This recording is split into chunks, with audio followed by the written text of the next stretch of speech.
Ta ta ta ta ta ta ta ta ta ta ta ta. She recalls that Dan Butterfield. Dan Butterfield. In the middle of a fight, I'm supposed to remember that. Welcome, everyone, back to the Battle of Gettysburg podcast. Once again, I am co-host Jim Hessler, and again, I am coming to you on YouTube with one of our podcast interruptions. This is where I take some time out to interview friends, historians, fellow authors about topics of interest related to the Gettysburg campaign. So today, I am joined by James Pula. James Pula is professor of history emeritus at Purdue University Northwest, and he is also the former editor-in-chief of Gettysburg Magazine. Jim is the author or editor of more than 24 books, perhaps most notably that a lot of you might be familiar with, Under the Crescent Moon with the 11th Corps in the Civil War, which was an award-winning two-volume history of the 11th Corps throughout the entire Civil War. Lots of other books on his resume. Today, though, we're going to be talking about his newest book, which is Union General Daniel Butterfield, a Civil War Biography, which was recently released by our mutual publisher, Savis Beatty. So, Jim, welcome to the Battle of Gettysburg podcast. Oh, thank you, Jim. I appreciate the invitation. Looking forward to this. All right, Dan Butterfield, let's dive right into it. You noted in the book that a centennial publication had called Butterfield, quote, the fightingest general that New York gave to the Civil War. And he's got a lot of things on his contributions and resume that should make him notable, but for the most part, he has primarily escaped the scrutiny of biographers up until now. And what you do see on Butterfield is often negative. Why do you think there's this discrepancy? Well, that was one of the things that drew me to Butterfield. I grew up in upstate New York, a suburb of Utica, where Butterfield was from, and I had heard his name bandied about now and then, or his father's name. I never really thought too much about it, but a few years ago, I was looking for another topic, and the same thing occurred to me, that you usually hear Butterfield's name, especially associated with Gettysburg, but only in passing, or worse, in a manner that's not very complimentary, let's say. Yeah. So I thought, well, after doing my 11th Corps, I was looking for something else to rehabilitate. So I thought maybe Butterfield might be a good topic. I think one of the reasons, we can get into this more later if you like, but I think one of the reasons why he escapes attention is that after Gettysburg, he kind of fades out in the east and heads west. So a lot of authors focus on the Army of the Potomac, the Army of Northern Virginia. When you start to get historians in the act, they start looking at memoirs of generals, famous generals published in the 1880s, 1890s, and so on. Butterfield never wrote a memoir of any kind. He never had a biography or anything written of him. The closest thing was after he passed away, his wife collected some of his papers and published them, but it's not really a biography. So I think one of the problems was that by the time people get around to writing about this, they're looking at Grant and Sherman and Sheridan and Meade and people like that, and Butterfield's no longer really on the scene. And not having done a memoir or anything, he kind of gets overlooked for that reason. And I think there's some other ones that I can talk about now, or we can go into later after we talk about Gettysburg, because that's, I think, where they're most pertinent. Okay, yeah, why don't we do that? We'll hold some of the personality conflicts and Yeah. things of that nature till I should mention my wife is from Rome, Utica as well. And that was again another thing that had always piqued my interest about Butterfield, although I never got around to writing the bio of him. You did, but just a shout out to the in-laws. I was surprised when I started researching him. I was really astounded how much information there was in other places, letter collections and things about him and all the things he was involved in. It never, I mean, I was focused on him in the Civil War, but so much, it was amazing. So he Yeah, did yeah. well, I think. And so you talk about Utica and growing up there, and yours is a Civil War biography, and most of the Yeah, time of the book is yeah, spent in the Civil War. But just touch on a little bit of life in Utica. His family, did he yeah. have military aspirations, things of that nature? Well, the first chapter talks about his background. The last chapter talks about post-Civil War, but the heart of the book is on the Civil War, obviously. Butterfield's father, John, grew up relatively poor, had a very basic education, uh, became a driver on a stagecoach or delivery truck, and eventually moved to Utica and started investing in things like a livery stable, and became one of the wealthiest persons in New York State, probably in the country. He and Ezra Cornell opened the first telegraph line from New York City to Buffalo in the late 1850s when the government was offering contracts to carry mail and freight and passengers from the east to the west. His company was the first one to get essentially approved by the government, a monopoly really, to carry passengers back from California to St. Louis. And his father was one of the founders of something we probably remember today, American Express. So he came from a really privileged background, went to Union College in Schenectady. After he graduated, he had aspirations of reading law, but he found out that New York State law, he was too young. He Okay. couldn't do that. So he goes on a trip out west to Minnesota and then down the Mississippi to New Orleans. And he comes back from New Orleans and gets a job as the chief, the director, the manager of the Eastern Division of American Express, Mhm. which shows you what parental influence can do for you. But he comes back and he's really convinced that the problems between North and South, having been in New Orleans for a while, are not going to be easily solved. So he joins the New York State Militia as a captain. And when it's reorganized in, I think, 1858, 57, 58, he's named colonel of the 12th New York State Militia. So he has a little bit of militia background. I found a reference where at one point he apparently tried to apply to West Point. And I'm not sure whether it seems like the congressman who was supposed to nominate him was from a different political persuasion. So apparently he didn't get the nomination. I'm not sure. But his only military background really was, a couple of years in the New York State Militia, and that's pretty much it. Okay. Yeah, that was a piece of your book that I did not realize. Obviously, we all know Butterfield ultimately did not go to West Point, but I don't No. think I realized that he did apply and apparently was rejected. I had when I was doing my Sickles book, I came across a couple of references to him being something of what we might call today a pyromaniac in his youth. Did you come across any of that in the book? Any of those allegations? Of him becoming a Pyromaniac. ah he was yeah there was when he was young there was one accusation that he and apparently a couple other boys had set fire to something or other. Right. I forget what it was at this point. Uh, I could never really find out exactly how the case was solved, whether it was dropped or whether he was deemed not guilty. I suspect perhaps parental influence may have uh, played a part in the case eventually being dropped and just not prosecuted. Yeah. Yeah. Yeah.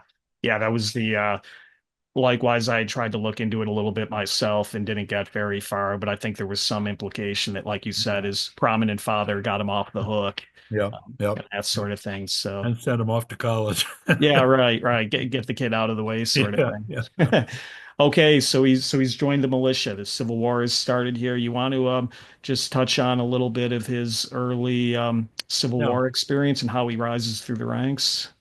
Yeah. Well, there's a really interesting letter he writes. A friend in Virginia writes to him and asks him essentially where he stands in the conflict before the war starts. And he writes back and says that he would essentially hate to see anything happen between North and South, but if it does, he's sworn an oath and, as a gentleman he has. And the date of that letter is one day. He sends it back one day before Fort Sumter is fired on, which I found interesting. So the 12th New York had about 350 men, too small really to go to D.C. So he sets about, in about a month, he raises another 600 men to bring it up to a little over 900. He also, again, uses some political connections in Washington to get the War Department to ask the governor of New York to send the 12th New York to D.C. He gets there and he has about a month to train essentially two-thirds of the regiment. And when they march in review before Winfield Scott and Abraham Lincoln, Scott is so impressed that he calls Butterfield up to the reviewing stand after the review is over and tells him, your men march like regulars, which was a pretty good comment. So Butterfield serves out the militia 90-day commitment. Because of his seniority, he's sent to the West Virginia, what is West Virginia today, the Shenandoah Valley. Because of his seniority, he's placed in charge of a brigade. And then when their service is over, Scott nominates him as brigadier general. He's given a brigade in the Third Corps, and he essentially participates in the Peninsula campaign in charge of a brigade. At Hanover Courthouse, he's charged with attacking a Confederate position, and he does. He goes ahead through the woods personally on horseback to do his own personal reconnaissance. They attack and they capture the first artillery piece captured during the campaign. Now, there were some other Confederate guns captured, but they were all ones that were left behind when the Confederates abandoned positions. This was the first one taken in the field. A couple days later, as the campaign progresses, he participates in the Battle of Gaines Mill. And at Gaines Mill, he's holding the left of the Union line. The Confederates are intent on attacking the left, and once they have the Union's attention, then outflanking it on the right. So the Confederate attack first falls on Butterfield's brigade, and one of his regiments, the 83rd Pennsylvania, was starting to waver. So Butterfield, whose horse had been shot from under him by this time, apparently his sword had deflected a shot. Another one had gone through his hat. So he's clearly under fire. According to the officers of the 83rd Pennsylvania, he comes rushing down the hill, waving his sword, grabs the flag of the regiment, starts waving it about and rallying them. And there's abundant testimony to this. And after the campaign is over, he's nominated for the Medal of Honor, and he later receives it for his gallantry at Gaines Mill. As the campaign progresses, his brigade is held primarily in reserve until Malvern Hill, where again, at the end of the campaign, they hold the left flank of the Union line against several Confederate assaults, driving them all back.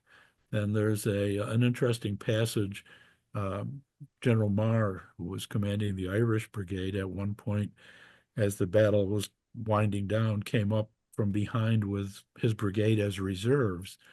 And he writes about how, as the brigade came up, General Butterfield met them and grabbed the flag of the first, regiment in line, the 69th New York, and waved it over his head and enthused all the troops to go in and so forth. So apparently he liked waving flags, I guess. But yeah, so he was pretty prominent. And one of the things that, I hadn't really realized all of this when I started researching the book. One of the things that really struck me is how up through the end of that campaign and even beyond it, if you look at the reports of his, he reported to Fitzjohn Porter directly, but all of the officers that served with him or that he reported to were virtually unanimous in their praise of how he handled the men, his personal bravery, his contributions where he was actually engaged and so forth. So I got thinking, well, as you asked in the opening question, when and how did this ever change to all of a sudden he becomes overlooked? Yeah. At the end of the campaign, he's in camp at after Malvern Hill at Harrison's Landing, and he's feeling kind of morose. There have been high casualty rates. The Union Army has retreated now back to its base. He also apparently has come down with malaria during the campaign, so he's not feeling well at all. And the usual bugle call at the end of the day is kind of lively and upbeat and chipper. And he's thinking, this is just not the way I'm feeling. So he calls his brigade bugler, Oliver Norton, to his tent. And Norton wrote at least 3 different pieces about this, all of which pretty much say the same thing. He says he calls Oliver Norton to his tent, and he asks him, he says, I've come up with something else that I think I like better. It really fits the occasion better. And Butterfield apparently could play the bugle somewhat, but he couldn't read music. So he calls Norton in and asks Newton to write down the notes and then sound them. And according to Norton's version, he makes a few changes, elongates some notes, shortens some others, and so forth. And of course, what emerges from all of this is taps. Mhm. And I mention this background because I've seen other authors who say, well, this is just nothing but a rendition, a shortened version of what we had before. You may notice I put in the book pictures of what we had before and taps, and there's really no similarity at all. I read one person who said it was a Confederate tune that was taken over by the Yankees, which of course is absolutely absurd. We know exactly how the thing was written and from Norton's memoirs and so forth. So anyway, after taps, the army is withdrawn. Robert E. Lee, of course, is in charge of the Confederate Army by now. Lee decides he's smart enough to know McClellan's not going to do anything. So he heads north, and the Army of the Potomac is withdrawn. So from near Fredericksburg, his troops marched overland to Second Bull Run. And an interesting thing happens here. General Morrell is the division commander. And Morrell receives an order to march first thing the next morning to Centerville, Virginia. So the troops get up early in the morning. They get ready to march. Apparently, Morrell takes off leading the division. Butterfield apparently is second in line, and there's 300, 400, 500 yards difference between the head brigade and his. So the leading brigade heads on off to Centerville. Along the way, Butterfield thinks that he hears firing off to the left. And as he's trying to figure out, is this a battle or isn't it, a staff officer rides up from that direction and tells him there's a battle going on and they need him there right away. Well, he's got orders to go to Centerville.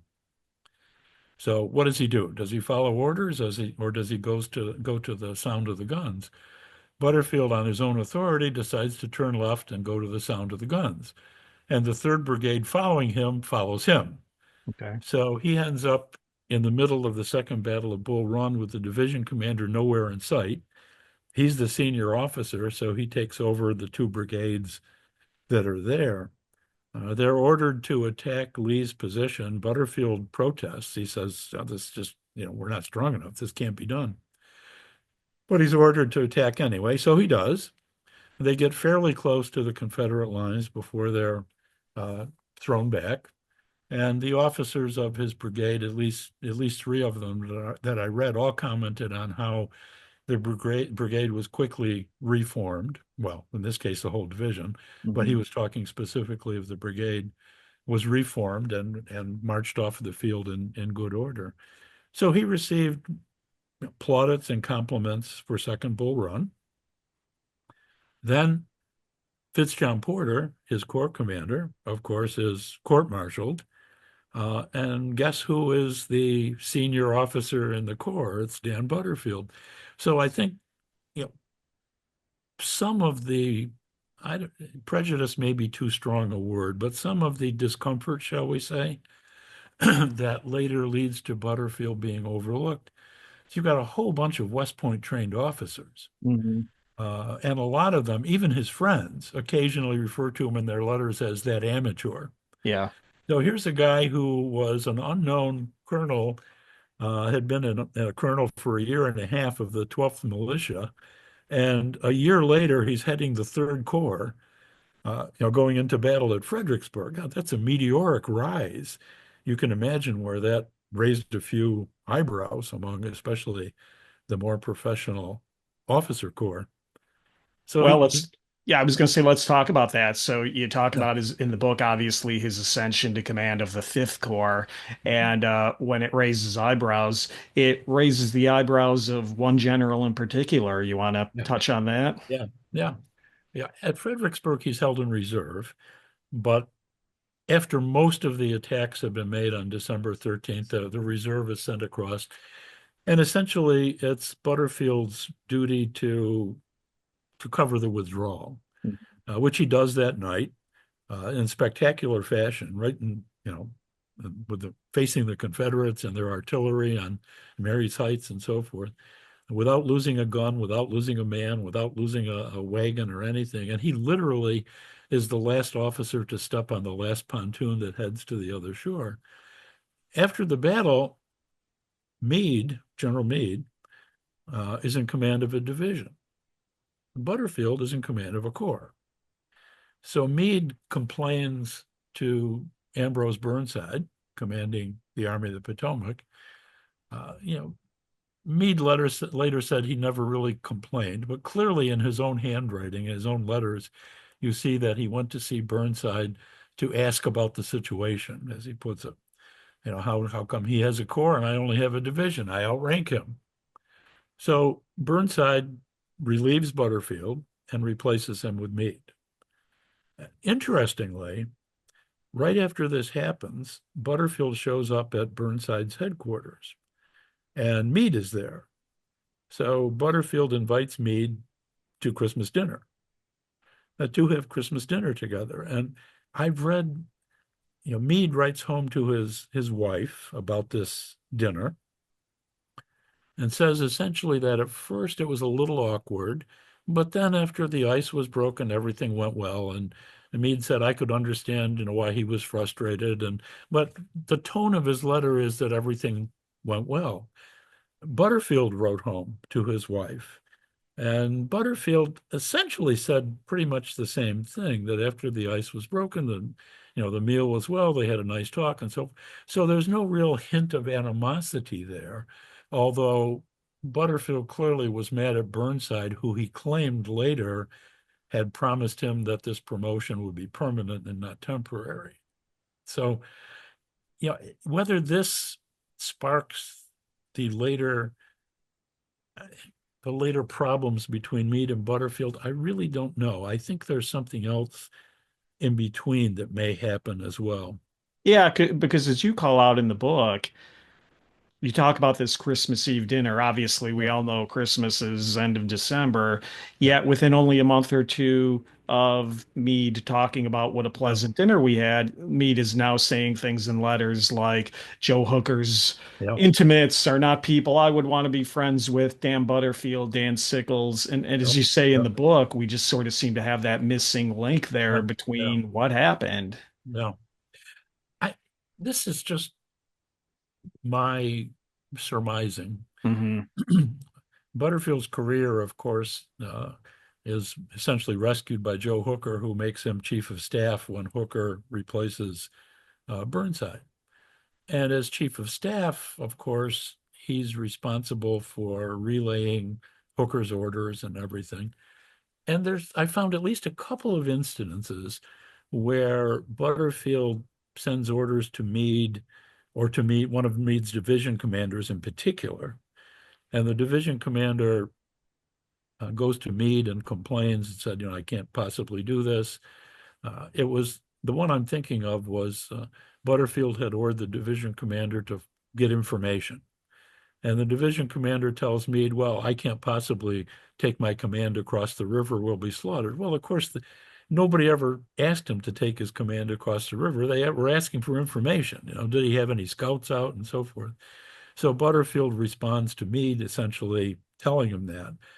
And I know there were occasions in different letters throughout the war where people, again, even some of his friends, mentioned that Butterfield could be a little, shall we say, overbearing in speech. I've looked at the orders that he issued during the war, and they're pretty much standard stuff, the way anybody would do it. Maybe they were dictated to his aide. I don't know. So, but I think here's a guy that's the son of one of the richest people in the country. He's used to getting his way. He's used to giving orders in civilian life and having them followed.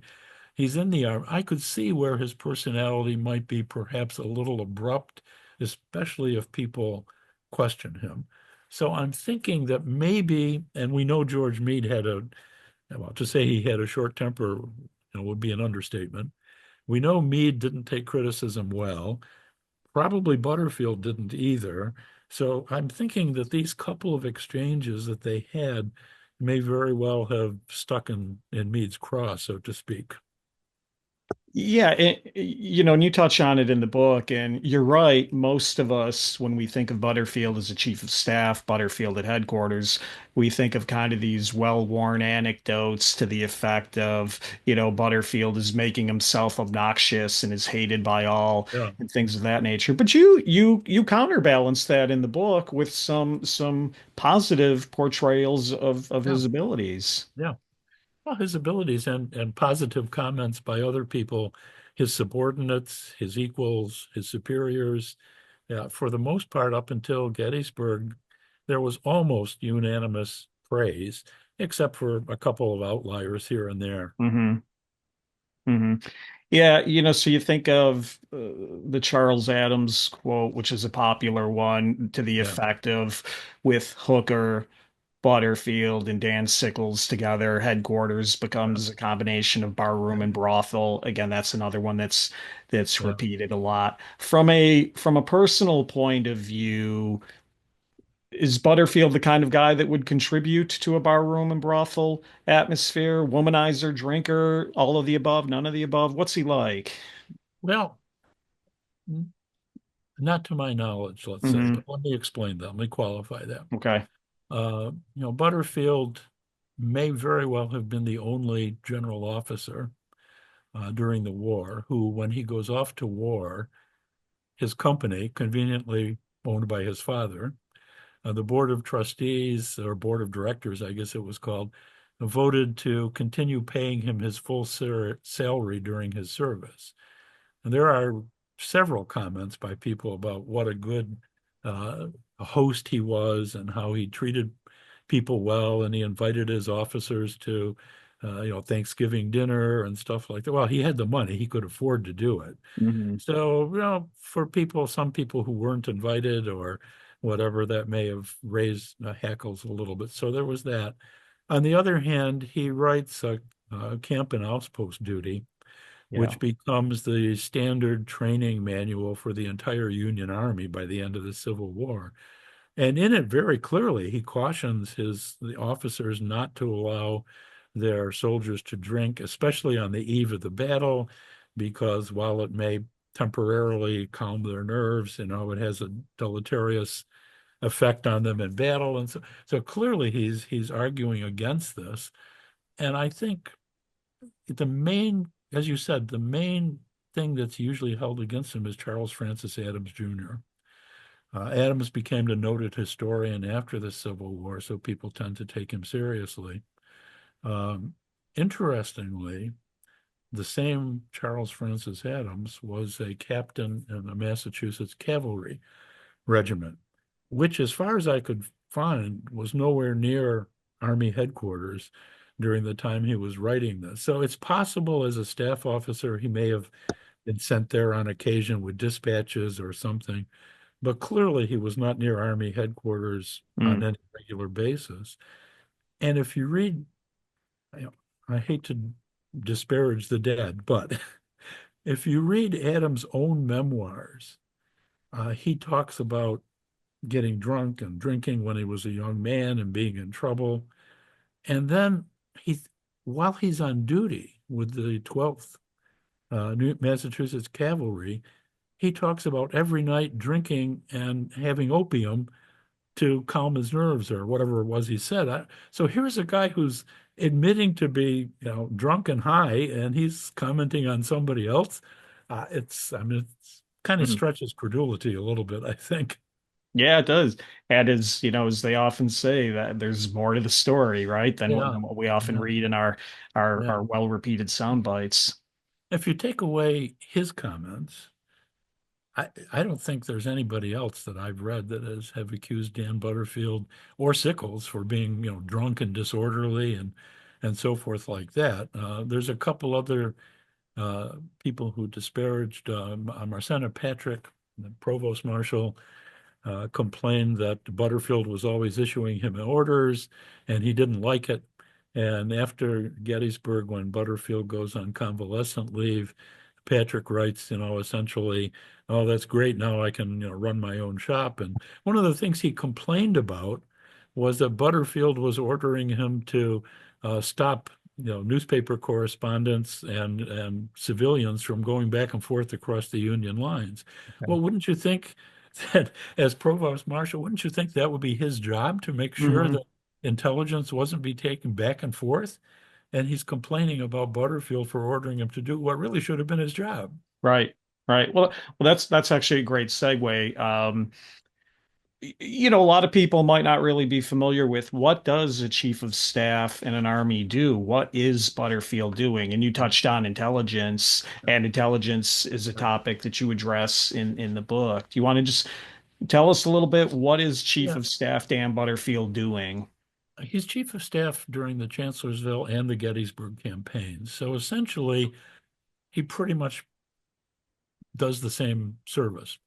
Uh, After Fredericksburg, that was a huge disaster. A lot of troops are leaving the Army because their enlistments are up. Over 20,000 new troops are joining it. So as chief of staff, he's really heavily involved in reorganizing the Army. And, his whole career up to this time has been in management. So if there's one thing Butterfield knows, it's how to manage things.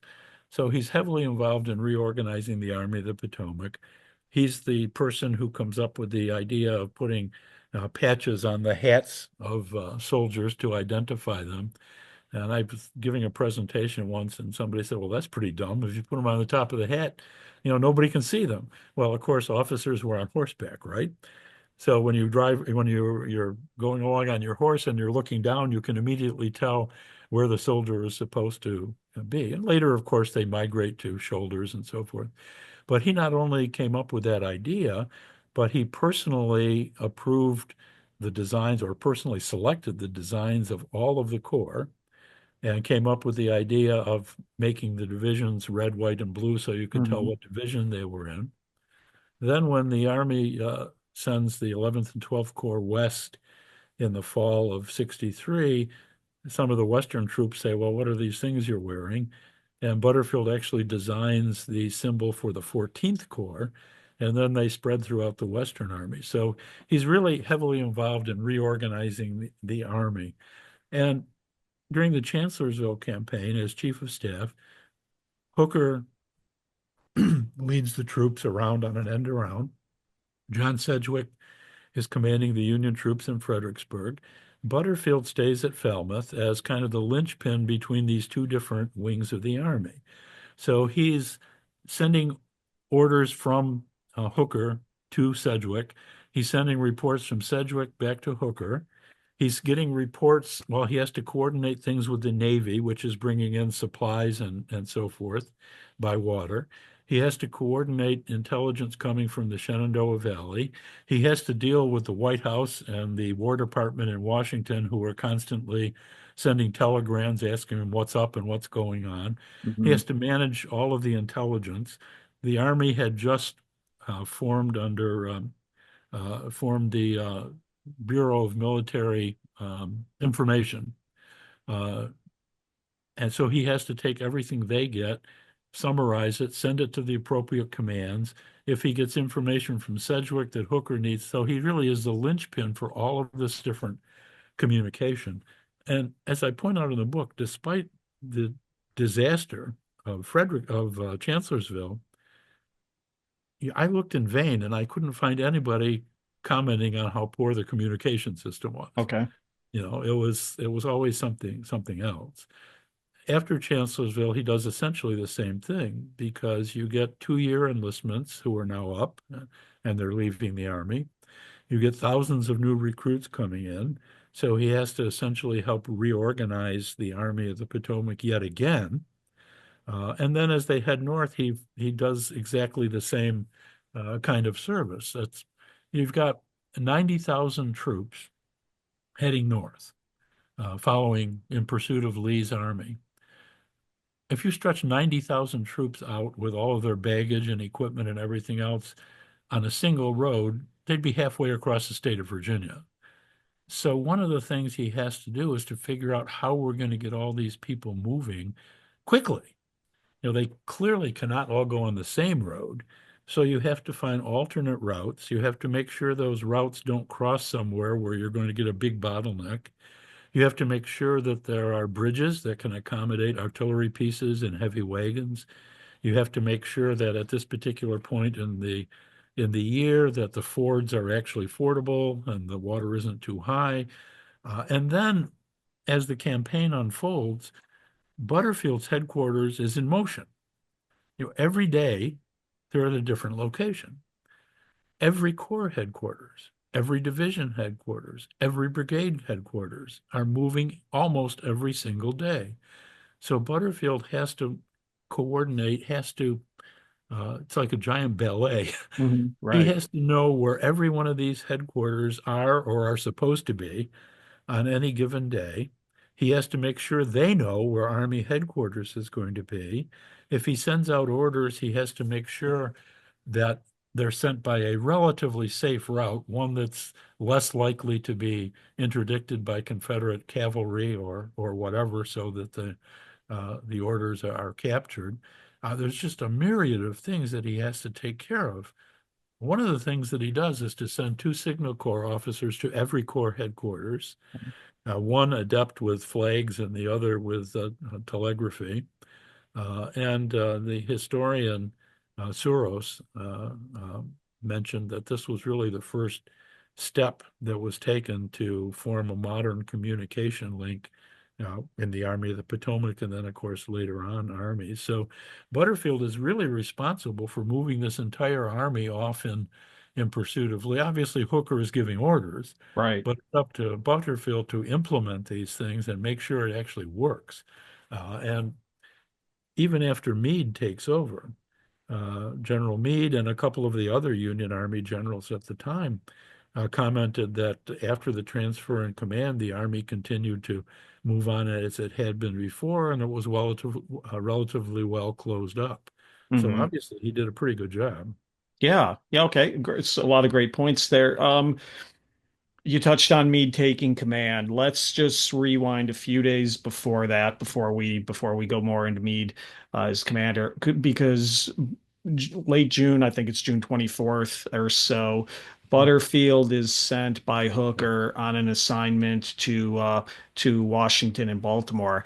That's an interesting little nugget in terms of, that often is not covered in most Gettysburg books. What are Hooker and by extension Butterfield? What are they up to, and what's Butterfield's mission supposed to be? Well, Hooker, there are troops at Harper's Ferry, which are not part of his command.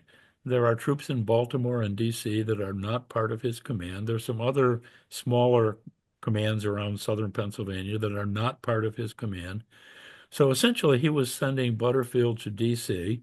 to try to get authorization to put these other places under his command. So he could draw on some of them for reinforcements, but he could also decide what to do with Harper's Ferry. Can we protect it or can't we at this particular junction in the war? So Butterfield goes to D.C., and Henry Halleck, who's general-in-chief at the time, turns him down. So he goes to see the president, and apparently the president calls in Halleck and essentially tells Butterfield, well, I'm going to go with what General Halleck says. So he's rebuffed. So he goes to Baltimore, and he manages to scrounge up about 2,500 troops there, which become Lockwood's brigade as they're sent off to join the Army of the Potomac, a lot of them militia rather than regular troops. And he eventually comes back to see Hooker. I think the salient point here is that once the change of command happens, then Halleck all of a sudden accedes to all of these demands And Meade inherits all of these extra troops that Hooker never had command of. Okay, some great points there related to the transition on June 28th between Hooker and Meade as Meade takes over command of the army.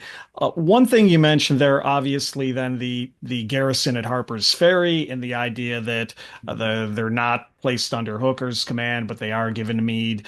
There's these accusations and insinuations later that Meade is really more or less just quote unquote following Hooker and Butterfield's plans as he launches on the Gettysburg campaign. Meade, for his part, will say no. Hooker and Butterfield really did not communicate any plan to me, and I kind of had to figure this out on my own. I'm just curious, do you have any skin in that game, and where do you come down on that?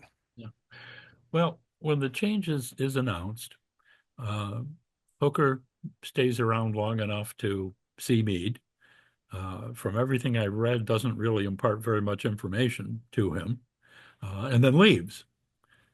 So Meade, who by this time certainly has some kind of a grudge against Butterfield, calls in Seth Williams and asks him would you like to be my new chief of staff? I'm getting rid of Butterfield. And Williams declines. So he calls in Andrew Humphreys and says, I'm going to get rid of Butterfield. Would you like to be chief of staff? Humphreys says no. And Humphreys apparently says, I don't think this is a good idea. Nobody else knows where the army is.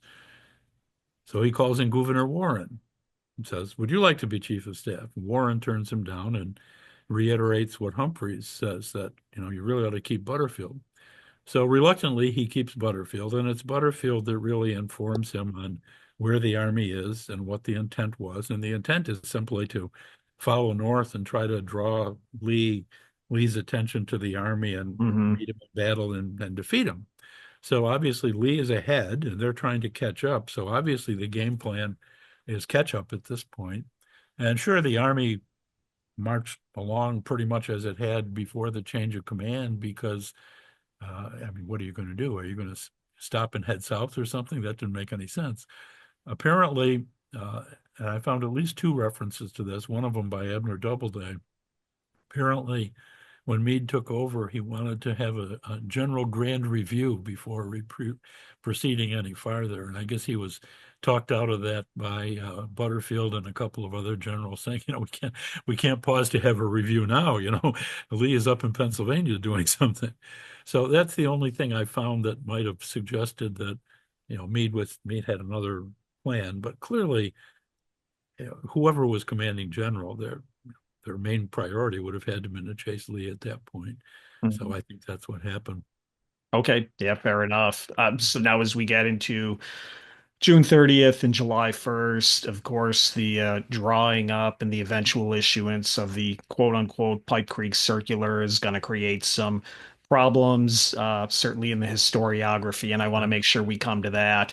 Before we do that, though, there's been some accusations over time that Meade at one point has to sort of chastise Butterfield. Orders are being issued from headquarters too slowly and things of that nature. Again, I know in the book you have an opinion on that. You want to just talk about that a little bit? Yeah, historians have criticized Butterfield for issuing orders, specifically for being too slow in issuing orders for the army to consolidate at Gettysburg rather than the Pipe Creek line. And there are some other historians who've commented that it was clear Meade did not trust Butterfield because if you look at the orders issued on the 1st and 2nd of July, a lot of them came from Seth Williams and not from Butterfield. So if it's okay, I'll address both of those. Yeah, please do. On July 1, fighting has started. Meade and Butterfield, of course, is at Meade's headquarters, go to see to the Second Corps, and they order the commander of the Second Corps to go to Gettysburg to find out what's going on, because fighting has happened. Okay, fine. So this happens probably between noon and 1 o'clock.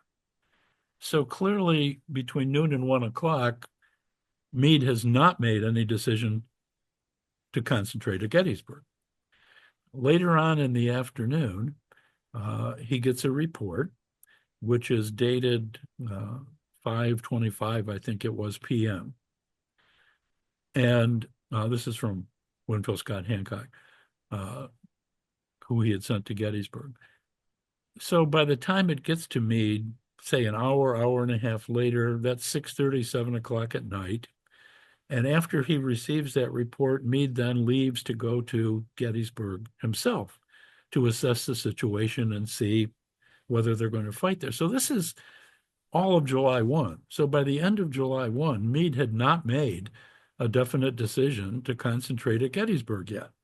So how could Butterfield possibly send out an order earlier in the day to concentrate at Gettysburg when Meade had not even made that decision himself at that particular point? And then the second thing he's criticized for, well, he's not really criticized. Second thing historians say is that because Meade didn't trust Butterfield, that explains why Seth Williams' name appears on a lot of the orders. Well, when Meade goes off to Gettysburg, Butterfield stays at Taneytown, where the headquarters was, which is perfectly reasonable, because if all of a sudden you pick up headquarters and move, all of the other units think that Army headquarters is at Taneytown. How are they going to find it? It'll take them extra time, and you can't afford time. So it's perfectly reasonable Butterfield would stay at headquarters for a few hours to send out messages to let everybody know we're proceeding, to Gettysburg tonight and so forth. And then it's not until the following morning that Butterfield arrives in Gettysburg. I'm not sure exactly when, probably sometime between 9 and 11 in the morning. So the reason you see a lot of the orders issued by Meade signed by Seth Williams is that those are the orders that are authored later in the day on July 1 and early in the morning on July 2, when Butterfield hasn't arrived in Gettysburg yet. So obviously somebody else is issuing the orders. Okay. And speaking of orders, let's go into 11 to 11:30 a.m. on July 2nd. Meade instructs Butterfield to do something that is going to have, as I said, some significant implications in the post-battle controversies. You want to talk about that? Yeah, this is, it's early on July 2nd. The fighting has not gone well, obviously, as everybody knows, for the Union on July 1. So Meade asks Butterfield to draw up an order to withdraw the army from Gettysburg. Butterfield has just gotten there on the battlefield. So he says, well, I really need to study the maps first and find out where all the units are and everything before I can draw up an order. So he tells him, okay. So he consults, I think it was with General Griffin, if I'm not mistaken, and a couple of other people, and draws up the order to withdraw the army. Well, of course, the withdrawal order never goes out. And some generals, Sickles, I believe, you can correct me if I'm wrong, and also Butterfield and so forth, they claim that the only reason it didn't go out was because Lee attacked and there was, they were under attack and so forth, so they couldn't. Yeah, I think it was pretty clear to everybody, certainly in the wake of Gettysburg, it was pretty clear to everybody that this was a contingency order. It's like, I like to compare it to Dwight Eisenhower in World War II. When he orders the Normandy invasion, he draws up two press releases. One of them announcing the landing has occurred, it's a great success, blah, blah, blah. And the other one saying, we tried to land, it failed, it's all my fault. And it's a contingency, just in case things don't go right. And I think everybody knew that was the case.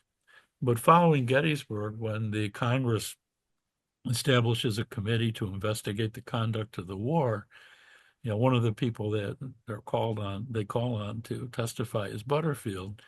And by this time, he's really unhappy with Meade. Right. So he goes in and testifies, and he said, well, Meade really didn't want to fight at Gettysburg. He had me draw up this order to retreat.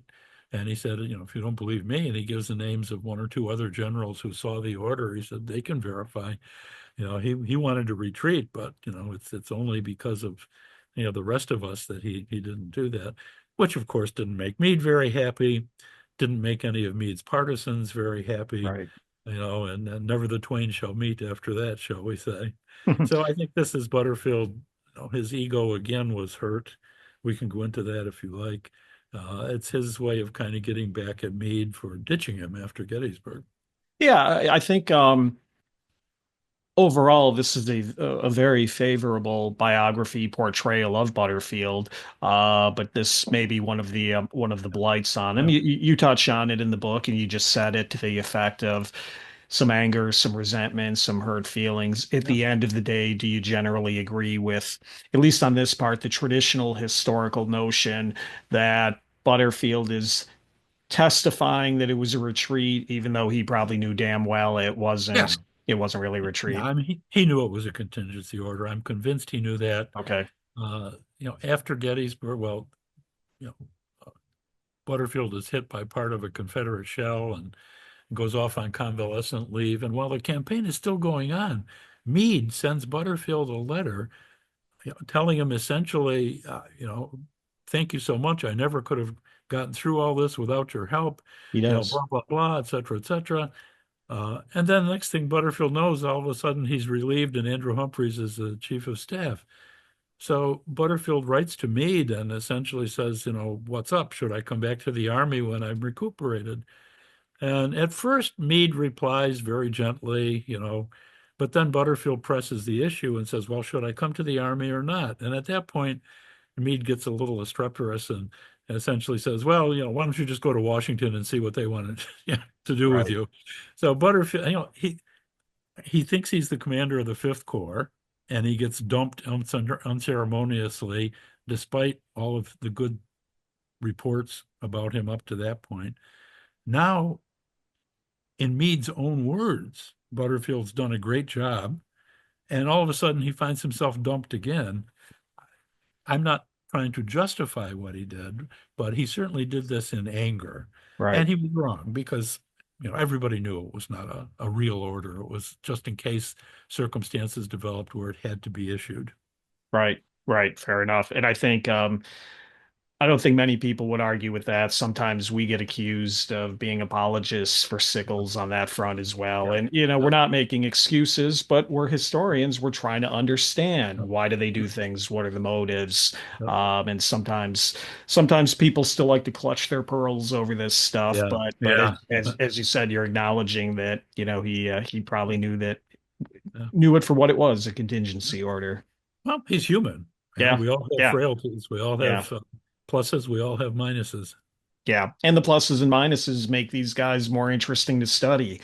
Exactly. I Yeah. always say this with Sickles or Custer or whoever. I don't want to study somebody with all pluses. That person is Yeah. not interesting. I want some minuses in the equation. Yeah, they're human. Let's portray them as if they were actually living and breathing. Nobody's a saint. Right, right. So, okay, so you've touched on, we'll kind of move through here. Butterfield is wounded on July 3rd. As you said, he leaves the army. By middle of July, he is replaced as chief of staff by Humphreys. I thought you did a nice job in the book, again, kind of touching on some of that back and forth correspondence between Meade and Butterfield on this topic. And, Meade is kind of saying to the effect of, I'm not really sure if you're relieved or not. Why don't you go to Washington and figure out what your orders are? So you want to just touch on quickly what does happen to Dan Butterfield after he leaves the bubble Yeah. that we know today as Gettysburg? Yeah. Yeah. Meade essentially tells them, you've been replaced, but you haven't been relieved. Right, right. Whatever that means. Yeah. So after Gettysburg, Hooker is obviously on the shelf. Butterfield's on the shelf now. The Confederates are besieging Chattanooga. So the administration decides to send the 11th and 12th Corps west to reinforce the troops to raise the siege of Chattanooga. They place them under the command of Joe Hooker. Hooker brings Butterfield along as his chief of staff there. And the army is taken by rail they march from Northern Virginia to D.C., rail out to Indianapolis, then south into northwestern Alabama. They take two entire Army Corps, over 17,000 men, over 700 wagons, over 4,000 horses and mules. They take everything that you could possibly use to support two entire Army Corps at that time in the war by rail from Washington, D.C. to Chattanooga in 11 and a half days. It was the largest movement of anything by rail in history at that time. And they did it in less than 2 weeks. Uh, when they proposed this, one of the cabinet officers said something about, moving the army out there in 2 weeks, and Lincoln is supposed to have replied, if you issued the orders today, I don't think you could get them to D.C. in 2 weeks. So this was a huge accomplishment. And who managed all this? Dan Butterfield. Obviously his civilian managerial experience in American Express and moving freight and moving things back and forth. This was prime territory for exactly what his expertise was. So they get out to Chattanooga, and he, obviously under the command of Hooker and ultimately under the command of Grant, he's the one that really plans the movement to open up the so-called Cracker Line to send supplies into Chattanooga. And then later, he's the one that issues the orders and plans the attack on Lookout Mountain, which is successful. After Chattanooga, when the 11th and 12th Corps are merged into the 20th Corps, then, of course, Butterfield's out of job. So Hooker asks him if he wants to be his chief of staff, because Hooker is appointed commander of the 20th Corps. And Butterfield says, no, I really would like a combat command. So Hooker makes him the commanding general of the 3rd Division of the 20th Corps. And as part of the 20th Corps, he then takes part in Sherman's march towards Atlanta. Does a lot of skirmishing up to the Battle of Resaca, where he is ordered to attack the right of the Confederate line. And they're supposed to attack across a relatively level field, but the level field has two fairly deep ravines in it and a whole bunch of brush and small trees and stuff that would take forever to get across. So Butterfield does something interesting. He orders that there be no pre-assault bombardment, because that'll tip off the Confederates. He orders that no skirmishers go forward, because that would tip off the Confederates, and essentially tells his men to, get ready, get in position, and when I give the signal, run like hell, and don't shoot, don't fire. Run and don't shoot until you actually make it to the Confederate works. Speed was what was needed. So the attack goes forward.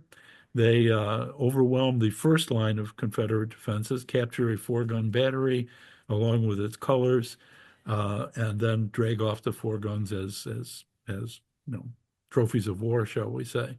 So his attack is really fairly successful, being somewhat unconventional in the way that it was carried out at that time. They continue on toward Atlanta, but Butterfield's malaria returns. He's also stricken with sunstroke and probably some kind of dysentery at the same time. So he goes off on another month convalescent leave. In 1864, he's still on leave at the time of the election, so he's appointed to command the troops in New York City, just in case there's any attempt to disrupt the elections. And later he announces he's ready to go back in the field, but by that time there really is no position for him. The war is winding down, Richmond has fallen, and so forth. So he ends the war pretty much processing recruits and providing security in the New York City metropolitan area. Of course, his home being in New York, so that was convenient to where he was convalescing anyway. And as we noted earlier, receives a Medal of Honor in the 1890s for his actions during the 7 days. He is, as I think you do a great job pointing out, which I'm not sure many people have done in the past, a distinguished individual who does a lot of things, both administratively and on the battlefield. during the American Civil War. Of course, since not only is this the Battle of Gettysburg podcast, but also the home of the original Dan Sickles report, um, I will kind of touch on obviously during the period of the veterans era at Gettysburg, the 1880s and such. Butterfield is continues to be associated with Sickles during much of that period, and we have accounts from John Batchelder, Alexander Webb, and others implying that that Butterfield continues to make attacks on Meade's reputation, Meade's character, that sort of thing. Did you find anything in personal correspondence or anything of that nature indicating that he still sort of held a grudge against Meade? Well, he certainly held a grudge. I Hmm. didn't find very much in the correspondence where he kind of like where he demeaned Meade or Right. made Okay. nasty comments about him. Later on, when he's asked to write a piece on Gettysburg for, oh gosh, it was one of those post-war journals in which the veterans write their memoirs. And actually, Butterfield was rather gentle on Meade, saying that he was one of the war's great commanders and so forth. Okay. So, in writing at least, despite what he may have said personally, in writing at least, he eventually gave him his due. Um, one of the things, if I may digress for a second about Sure. Gettysburg, one of the things that really impressed me about Butterfield was after the war is over and New York State gave $1,500 to every regiment and battery that was at Gettysburg to erect a monument. And Butterfield's original 12th New York State Militia, those who continued on in the surface became the 12th Infantry, New York Infantry. And eventually, when their service expired or when they became too small, they were merged with the 44th New York. So there wasn't any 12th New York at Gettysburg, but essentially the 44th New York contained their veterans. So what Butterfield does is he offers to double that amount, making it $3,000. His wife chips in $500, making it $3,500. And then they go on a fundraising spree, eventually raising $20,000. Mm.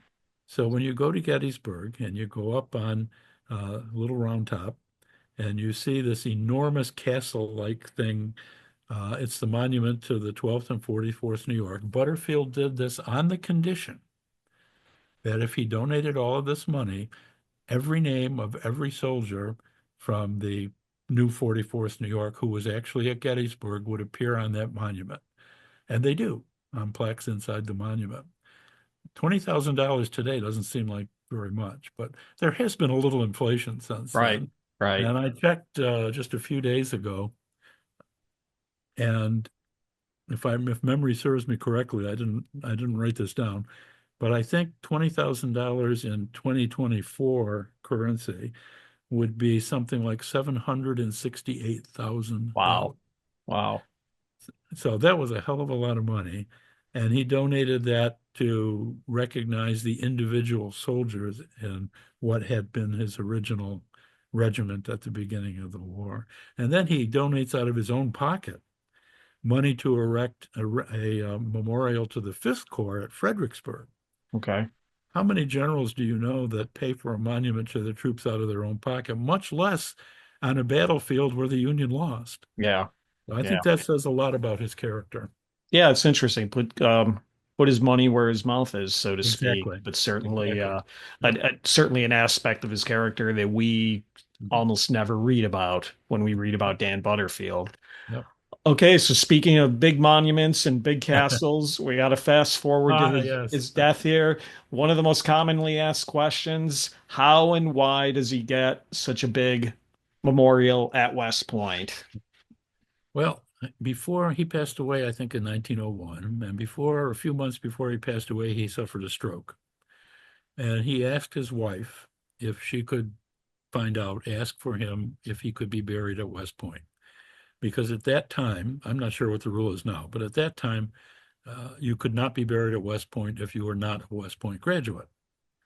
So they contacted the Secretary of War, Elihu Root, who coincidentally happened to be from Oneida County, New York, the same place Buffalo that Butterfield grew up.